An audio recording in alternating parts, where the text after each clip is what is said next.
வாழ்க வளமுடன். எல்லாருக்கும் வணக்கங்க நண்பர்களே. இந்த பதிவில் நம்ம பார்க்கக்கூடியது மிதுன ராசியில் பிறந்த நண்பர்களுக்கு வரக்கூடிய ஆடி மாதத்தில் இந்த பிரபஞ்சம் எந்த மாதிரியான ஒரு மாற்றங்களை தரப்போகுதுன்றது பற்றி தானுங்க ஆதாரப்பூர்வமாக முழுமையாக இந்த பதிவில் நம்ம பார்க்க போகிறோம். அதுக்கு முன்னாடி மாத பலன்கள் அப்படின்னா ஒவ்வொருத்தரும் ஒவ்வொரு மாதிரி பலன்கள் சொல்கிறாங்க. உண்மையிலேயே மாத பலன்கள் எந்த மாதிரி நம்ம கணக்கெடுக்கணும் அப்படின்ட்டு ஒரு சின்ன ஒரு குறிப்பு இந்த பதிவில் கொடுக்குறேனுங்க. பொதுவாகவே மாத கிரகம் அப்படின்னா சூரிய பகவான். சூரிய பகவான் மேசத்தில் இருக்கிறாரு அப்படின்னா சித்திரை மாதம், ரிஷபத்தில் இருக்கிறாருன்னா வைகாசி மாதம், அந்த மாதிரி ஆடி மாதம்னா கடகத்தில் இருப்பார். அப்போது கடகத்தில் அந்த சூரிய பகவான் 31 நாள் இருக்கிறார் அப்படின்னா அந்த 31 நாட்களில் எத்தனை நட்சத்திரத்தில் அவர் ட்ராவல் பண்ணுறாரு? முதல்ல 3 நட்சத்திரம், முதல்ல 3 நாள் ஒரு நட்சத்திரம் புனர்பூச நட்சத்திரம் 4வது பாதத்தில் 3 நாள் இருப்பார். ஆடி மாதம் 1ஆம் தேதி, 2ஆம் தேதி, 3ஆம் தேதி. 3ஆம் தேதிக்கு மேலே நமக்கு கிட்டத்தட்ட 17ஆம் தேதி வரைக்கும் பூசம் நட்சத்திரத்தில் இருப்பார். அப்போ 17 தேதிக்கு மேலே 18 தேதியிலிருந்து 31ஆம் தேதி வரைக்கும் ஆயிலி நட்சத்திரத்தில் இருப்பார். அப்போது மாத கிரகமான சூரிய பகவான் எந்த பாவகத்தில் இருக்காரோ, யாருடைய சாரம் வாங்குறாரோ அந்த சாரத்துக்கு தகுந்த மாதிரி பலன்கள் கொடுக்கறது தான் 100% ஆதாரபூர்வமான மாத பலன்கள். இது ஒரு விதம். ரெண்டாவது விதம் என்னன்னா, ஆடி மாதத்தில் எந்த பாவகத்தில் எந்த கிரகம் இருக்குது. இப்போ ரிஷபத்தில் குருவும் செவ்வாய் இருக்காருன்னா குருமங்கள யோகம். அப்போது அந்த பாவகத்தில் அந்த 2 கிரகம் இருந்தால் எந்த மாதிரியான பலன்கள் கொடுக்கும். அதே மாதிரி கடகத்தில் சூரிய பகவான் இருக்கிறாரு, புதன் இருக்கிறாரு, சுக்கிரன் இருக்கிறாரு. புதனாதித்ய யோகத்தோடு சேர்ந்து சுக்கிர பகவான். அப்போ அந்த 3 கிரகங்கள் இருக்கிறதுனால என்ன பலன் கொடுக்கும்? இப்போ நம்ம ராசி மிதுன ராசினா மிதுன ராசிக்கு 2வது பாவகத்தில் இந்த 3 கிரகங்கள் இருக்குது. எந்த மாதிரியான பலன்கள் கொடுக்கும்? எதுக்காக இதை நான் சொல்கிறேன்னா, இன்றைக்கி இணையதளத்தில் சொல்லக்கூடிய ஜோதிடர்கள் ஒன்று இதை பேஸ் பண்ணணும், இல்லையா சூரிய பகவான் இருக்கக்கூடிய இடத்தையோ அல்லது வாங்கக்கூடிய சாரத்தையோ வச்சு பேஸ் பண்ணணும். ரெண்டும் கிடையாது. ஏதோ ஒன்று நம்மளும் சொல்லலாம் அப்படின்ற மாதிரி சொல்லிகிட்டு இருக்காங்க. இப்போது இது 2 மையப்படுத்தி இந்த மாத பலன்கள் ரொம்ப டீட்டெயிலாக நம்ம பார்க்கலாங்க. ஆடி மாதம் பிறக்கப்படக்கூடியது எல்லாருக்கும் தெரியும். ஆடி மாதம் 1ஆம் தேதி புதன்கிழமை அனுச நட்சத்திரத்தில் ஒரு மாதம் பலன்கள் நம்ம சொல்கிறோம்னா அந்த மாதம் பிறக்கப்படக்கூடிய நட்சத்திரம் அவசியம். அனுச நட்சத்திரம் முதல் பாதத்தில் விருச்சிக ராசியில் 215 டிகிரியில் இந்த மாதம் பிறக்கப்படுது. அப்போ மாதத்துக்குரிய ஆயுள் காலம், இந்த மாதத்துக்குரிய காலம் 31 நாள். அப்போ அந்த 31 நாள் மிதுன ராசி நண்பர்களுக்கு சாதகமா அல்லது பாதகமா? மிதுன ராசியாதிபதினு சொல்லக்கூடிய கிரகம் புதன், அது ஞாபகம் வச்சுக்கிடணும். அந்த புதன் ராசிக்கு 2வது பாவகத்தில் 117 டிகிரியில் இருக்கிறார். கரெக்டாக 91 டிகிரியில் நமக்கு சூரிய பகவான். எப்பயுமே சூரியன் கூட எந்த கிரகமாக இருந்தாலும் 5 டிகிரிக்குள்ளே இருந்தால் தான் அஸ்தமனம் ஆகும்.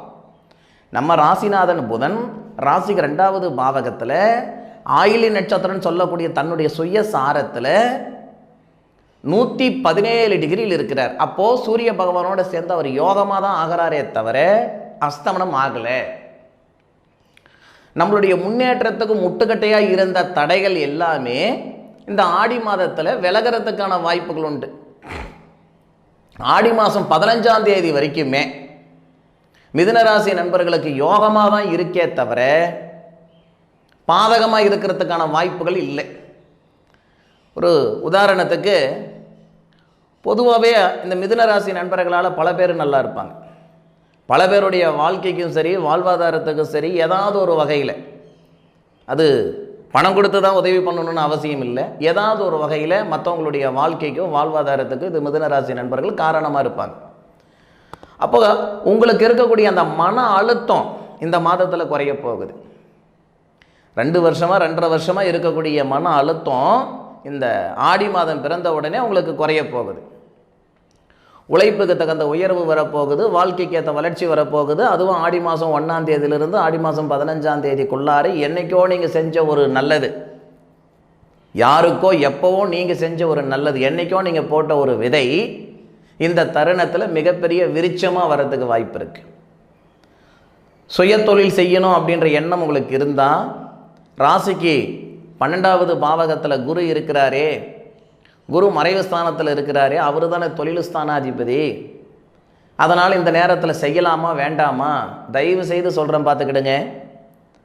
தொழில் ஸ்தானாதிபதினு சொல்லக்கூடிய குரு சுக்கிர பகவானுடைய ஆதிக்கத்தில் அசுர குருவுடைய வீட்டில், தேவகுரு அசுர குரு வீட்டில் சந்திர பகவானுடைய சாரன் சொல்லக்கூடிய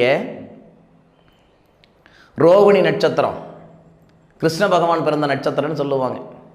ரோகிணி நட்சத்திரத்தில் குரு பகவான் ஏறு இருக்கும்போது குரு சந்திரன் யோகம், குரு சந்திரனுடைய சாரம் வாங்குவதால் குரு சந்திர யோகம், அதுபோக குரு செவ்வாவுடன் சேருவதால் குரு மங்கள யோகம். அதுபோக மிதுன ராசியாதிபதி புதன் மிதுன ராசிக்கு 2வது பாவகத்தில் சூரிய பகவானோட சேர்ந்து தன்னுடைய சுய நட்சத்திரத்தில் புதன் ஆயிலி நட்சத்திரம் 117 டிகிரியில் இருக்கிறதுனால புதன் ஆதித்ய யோகம். அப்போ நமக்கு எத்தனை யோகம் வருதுன்னு பார்த்தீங்கன்னா 3 யோகம் வருது. அந்த 3 யோகத்தில் ஒரு யோகம் கூடவா நம்மளை வளர்த்தி விட்டுடாது, நம்ம போக வேண்டிய இடத்துக்கு கொண்டு போய் விட்டுடாது. அதாவது பொதுவாக நம்ம போக வேண்டிய இடத்துக்கு கொண்டு போய் ஒருத்தர் விடணுன்ற அவசியம் நமக்கு இல்லை, கையை பிடிச்சி கூட்டிகிட்டு போகணுன்ற அவசியம் இல்லை. நம்ம போகிற பாதை இதுதான் அப்படின்னு சொல்கிறதுக்கு ஆள் இருந்தால் போதும். அந்த ஆள் தான் இந்த பிரபஞ்சம். பொதுவாகவே இந்த மிதுனராசி நண்பர்கள் கண்ணு பார்த்தா கை வேலை செய்யும். அதாவது இந்த மீன்குட்டிக்கு நீச்சல் கற்றுக் கொடுக்க தேவையில்லைன்னு சொல்லுவாங்க இல்லைங்களா, அந்த மாதிரி இன்னும் பார்த்தீங்கன்னா நிறைய நண்பர்கள் இந்த மிதுன ராசியில் பிறந்த நண்பர்கள் குருகுலத்தில் இருப்பாங்க. குருகுலம்னா பள்ளிக்கூடம். பள்ளிக்கூடத்தில் ஆசிரியர் துறையிலலாம் நிறைய பேர் இருப்பாங்க. பேச்சாளர் அதிகமாக இருப்பாங்க, பேச்சு திறமை கூடையவங்க அதிகமாக இருப்பாங்க. பட்டிமன்ற பேச்சாளர்லாம் பார்த்தீங்கன்னா இந்த மிதுனராசி நண்பர்கள் ஏகப்பட்ட பேர் இருப்பாங்க. பாடகர்கள் அதிகமாக இருப்பாங்க, கவிஞர்கள் அதிகமாக இருப்பாங்க. சரி, எது எப்படி இருந்தாலும் நம்ம வயிறு வலி இப்போ தீருமா, நம்ம வயிற்று வலினா என்ன, நம்ம கஷ்ட நஷ்டம் இப்போ தீருமா ஆடி மாதத்தில் அப்படின்னா, ஆடி மாதம் 1ஆம் தேதியிலிருந்து ஆடி மாதம் 15ஆம் தேதி வரை, போர்க்களம்ன்றது 18 நாள். ஆடி 1ல் ஆரம்பித்து ஆடி 18ஆம் தேதி தான் போர்க்களம் முடியுது. 2.5 வருஷமாக அனுபவிச்சுக்கிட்டு இருக்கிற அந்த சங்கடம் கஷ்டம் இந்த ஆடி மாதம் 15 தேதிக்குள்ளார இந்த மிதுனராசி நண்பர்களுக்கு சாமி சத்தியமாக சரியாக போகுது, அதில் மாற்று கருத்து இல்லை. அதுபோக நான் முதல்ல சொன்ன மாதிரி சூரிய பகவான் 2வது பாவகத்தில் இருந்தாலும் குடும்பஸ்தானத்தில் இருக்கிறார். தகரியஸ்தானாதிபதி, சகோதர ஸ்தானாதிபதி, தனஸ்தானத்தில் இருக்கிறார். இப்போது குரு பகவானுடைய சாரம் வேற வாங்குறாரு இல்லை, தொழிலில் நல்ல எண்ணம் சிந்தனைகள் ஏற்படுத்தும். தனித்து தொழில் செய்யணுன்ற ஆதங்கம் அதிகமாக இருக்கும், ஆசை அதிகமாக இருக்கும். ஆசை இருக்குது, இல்லை அது அப்பாற்பட்ட விஷயம், நிறைய ஆதங்கம் இருக்கும். நம்மளால் முடியலையே அப்படின்ற ஆதங்கம் நிறையவே இருக்கும். அப்போது நிறைய நண்பர்களுக்கு இந்த நேரத்தில் சுய தொழில் செய்கிறதுக்கான வாய்ப்புகள் உருவாக்கி கொடுக்கும். ஏற்கனவே தொழில் செய்துக்கிட்டு இருக்கிறீங்க அப்படின்னா அதில் இன்னும் கொஞ்சம் அதிகமாக ஒரு மினிமமாக ஒரு வேலை செய்துக்கிட்டு இருக்கிறீங்கன்னா நாம் ஏன் மேக்சிமமாக செய்யக்கூடாது, இன்னும் கொஞ்சம் அதிகப்படுத்தக்கூடாது, விரிவுபடுத்தக்கூடாதுன்ற எண்ணங்கள் எல்லாம் வரும். தாராளமாக செய்யலாம். வெளிநாடு தொடர்புள்ள வேலை செய்கிறதுக்கான வாய்ப்புகள் கொடுக்கும். இது எல்லாமே இந்த மாதம் நமக்கு சாதகமாக இருக்கிறதுக்கான வாய்ப்புகளை உருவாக்கி கொடுக்குது இந்த பிரபஞ்சம். பொதுவாக இந்த சூரிய பகவான் அப்படின்றது யாருன்னா, நான் முதலியே சொன்னேனுங்க, சூரிய பகவான் அப்படின்னா அரசன். எல்லா கிரகங்களுக்கும் பார்த்திங்கன்னா தலை கிரகம் சூரியன். மிதுனராசி நண்பர்களுக்கு மட்டுமே தகரிய ஸ்தானாதிபதியாக வருவார் சூரிய பகவான். துணிச்சல், தெம்பு, தகரியம் ஜாஸ்தி தான். வேகம் இருக்கிற அளவுக்கு விவேகம் இருக்கணும் இல்லையா? இந்த நேரத்தில் நம்ம உழைப்புக்கு ஏற்ற உயர்வு கொடுக்க போகுது தனஸ்தானத்தில் இருக்கக்கூடிய சூரிய பகவான். இத்தனை நாள் மற்றவங்களுடைய பார்வைக்கு நாம் தப்பாக தெரிஞ்சிருந்தாலும் இந்த நேரத்தில், அதாவது வாங்காத பணத்துக்கு வட்டி கட்டிகிட்டு இருந்தோம், செய்யாத தப்புக்கு தண்டனை அனுபவிச்சுக்கிட்டு இருந்தோம்னா இந்த நேரத்தில் நம்ம மேலே இருக்கிற அந்த சங்கடங்கள் நீங்கும், கெட்ட பேர்கள் நீங்கும், குடும்பத்தில் நிம்மதி சந்தோஷம் வரும், பொருளாதார ரீதியாக இருக்கிற சங்கடங்கள் சரியாகும், அடுத்த கட்டத்துக்கு ட்ராவல் பண்ணுற மாதிரி சூழ்நிலைகளை உருவாக்கி கொடுக்க போகுது இந்த பிரபஞ்சம். அதில் மாற்று கருத்து கிடையாது.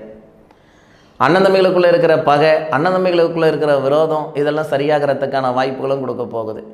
அதுபோக இந்த புதன் யாருன்னு கேட்டிங்கன்னா வாகன ஸ்தானாதிபதியும் புதன் தான். ஏன்னா மிதுன ராசிக்கு 4வது பாவகத்துக்கு அதிபதி.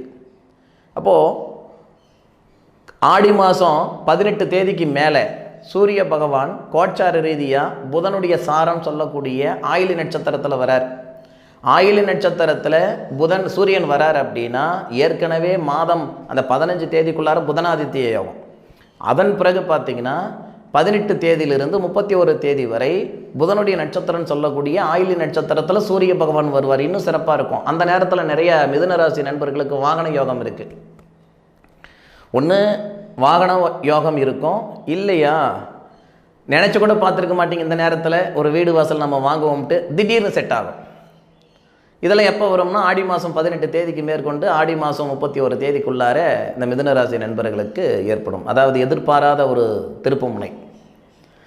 அதுபோக இந்த 5 கிரகம் புத்திரஸ்தானம் பூர்வீக ஸ்தானத்துக்கு அதிபதி 2ல் இருக்கிற, அப்படி 2ல் இருக்கிற கிரகம் 15ஆம் தேதி சூரியனுடைய ஆதிக்கத்துக்கு வரார். அதாவது பிள்ளைகளுக்கு இப்போ மிதுன ராசியில் நீங்கள் பிறந்திருக்கிறீங்க, உங்களுடைய பிள்ளைங்க இருக்கிறாங்க, பிள்ளைங்களுக்கு சொத்து பத்து பிரித்து கொடுக்கல, இல்லை கல்யாண கச்சேரி செஞ்சு வைக்கல, உங்களுடைய கடமையை செஞ்சு வைக்கலையே அப்படின்ற ஆதங்கம் உங்களுக்கு இருக்குது, கவலைகள் உங்களுக்கு இருக்குதுன்னா இந்த நேரத்தில் அதுக்குண்டான ஒரு நேரம் தானுங்க. இந்த சுக்கிர பகவான் அப்படின்னு சொல்லக்கூடிய கிரகம் உத்தரஸ்தானாதிபதி பூர்வீக ஸ்தானாதிபதி சூரிய பகவானுடைய ஆதிக்கத்தில் ஏறும் பொழுது 100% உங்களுடைய பிள்ளைகளுக்கு, மிதுன ராசியில் பிறந்த நண்பர்களுடைய பிள்ளைகளுக்கு நல்லது செய்கிறதுக்கான வாய்ப்புகள் உருவாக்கி கொடுக்க போகுது. அதுபோக இந்த 7வது பாவகத்துக்கு அதிபன் சொல்லுவோம் இல்லைங்களா, கல்யாணஸ்தானாதிபதி சுக்கிரனுடைய ஆதிக்கத்தில் இருப்பார். அப்போ சுக்கிரன் நமக்கு சந்திரனுடைய ஆதிக்கத்தில், சந்திரனுடைய நட்சத்திரத்தில் தான் குரு. இந்த கம்யூனிகேஷன் நல்லா இருக்கிறதுனால ஒரு சில மிதுன ராசி நண்பர்களுக்கு இந்த திருமணத்தில் இருக்கிற தடைகள் எல்லாம் நீங்கிறதுக்கு வாய்ப்புகள் இருக்குது.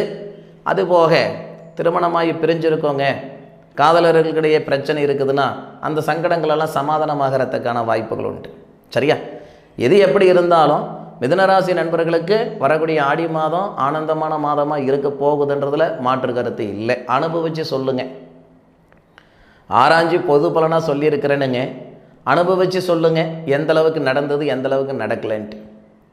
என்னுடைய காணொலியை முழுமையாக பார்த்தமைக்கு மனசிலிருந்து மனமார்ந்த நன்றிகளை சொல்லிக்கிறேனுங்க. மீண்டும் அடுத்த ஒரு அற்புதமான தருணத்தில் உங்கள் அனைவரையும் சந்திக்கும் வரை உங்களிடமிருந்து விடைபெறுவது உங்கள் வீட்டு ஜோதிட நண்பனான மா காளிதாஸ் மணிகண்டன். திருச்சிற்றம்பலம்.